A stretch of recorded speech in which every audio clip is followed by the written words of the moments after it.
Assalamualaikum warahmatullahi wabarakatuh. Perkenalkan, nama saya Devina Evelyn dengan NIM F2312309. Di video kali ini, saya ingin mempresentasikan materi saya yang membahas tentang bentuk lahan marin dan struktural. Yang pertama, latar belakang.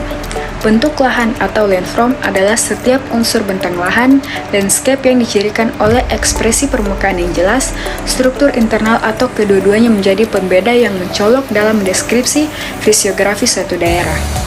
Landform juga merupakan batas permukaan antara atmosfer, hidrosfer, biosfer, pedosfer, dan lakmus di mana kehidupan berada di atas bumi. Bentuk lahan merupakan penampakan medan terrain yang terbentuk oleh proses alami, memiliki komposisi tertentu, memiliki jumlah trans karakteristik fisikal dan visual tertentu dimanapun medan tersebut terjadi. Rumusan masalah. Yang pertama, apa pengertian bentuk lahan marin? Yang kedua, apa manfaat bentuk lahan marin? Yang ketiga, apa pengertian bentuk lahan asal struktural? Dan yang keempat, apa pemanfaatan bentuk lahan asal struktural? Tujuan yang pertama, mengetahui pengertian bentuk lahan marin dan struktural. Yang kedua, mengetahui pemanfaatan bentuk lahan marin dan struktural. Adapun pengertian bentuk lahan marin.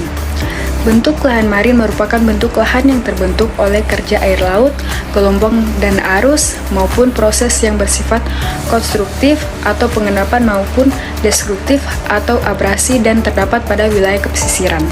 Bentuk lahan ini kadang bergabung dengan fluvial yang bertemu dengan lautan, contohnya rataan pasang surut dan beting gisik. Adapun manfaatnya yaitu yang pertama, di daerah laut yang dangkal seringkali dimanfaatkan sebagai tambak ikan. Selain itu, di wilayah laguna juga dapat dimanfaatkan sebagai tambak ikan. Yang kedua, di wilayah gisik dan benting gisik sering dimanfaatkan sebagai tempat wisata dan tempat bersantai. Selain itu juga dapat dimanfaatkan sebagai tempat perahu-perahu tradisional milik para nelayan. Dan yang ketiga, bentuk lahan tobolo yang sudah terbentuk secara penuh dan sudah terhubung dengan pulau utama seringkali dimanfaatkan sebagai wilayah permukiman dan lain-lain, seperti yang terjadi di Bali.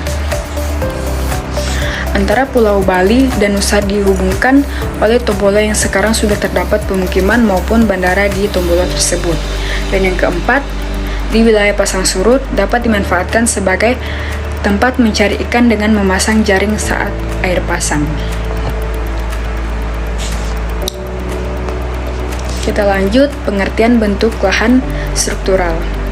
Bentuk lahan asal proses struktural tersusun dari seseri lapisan baik yang telah terusik oleh suatu tekanan maupun yang belum terusik terbentuk karena adanya proses endogen berupa tektonisme dan diatropisme. Proses ini meliputi pengangkatan, penurunan, pelengkungan, pelenturan, dan pelipatan kerak bumi sehingga terbentuk struktur geologi lipatan dan patahan.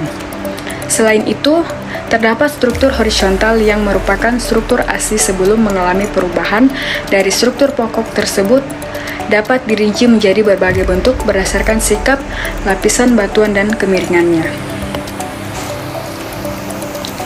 Adapun manfaatnya, yang pertama di bidang industri, patahan baik yang terjadi di bawah permukaan maupun di bawah bumi yang cukup dalam mempunyai banyak manfaat.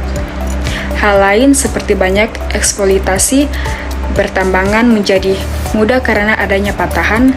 Bila di suatu daerah terdapat tambang batu bara dan di salah satu sisi terjadi patahan, pola lapisan batu bara akan semakin terlihat. Yang kedua, di bidang pertanian. Patahan juga sangat bermanfaat untuk bidang pertanian, terutama di pegunungan Kapur Selatan terlihat hamparan sawah atau ladang luas yang dibatasi Bukit Kapur hamparan sawah. Itu dahulu merupakan pegunungan Kapur.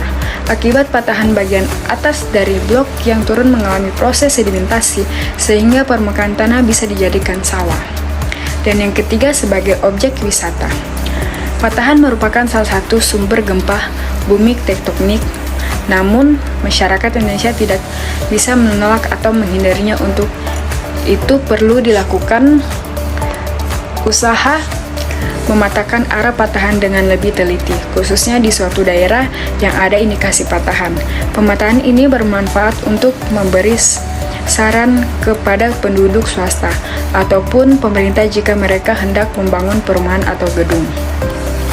Bangunan hendaknya tidak memotong atau dibangun di atas jalur patahan. Dengan demikian, jika terjadi gempa bumi, dampak kerusakan bisa diminimalisir. Yang terakhir, kesimpulan. Bentuk lahan maring merupakan bentuk lahan yang terbentuk oleh kerja air laut, gelombang dan arus, baik proses yang bersifat kontrusif atau pengendapan maupun destruktif atau berabrasi dan terdapat pada wilayah pesisiran. Bentuk lahan ini kadang bergabung dengan fluvial yang bertemu dengan lautan.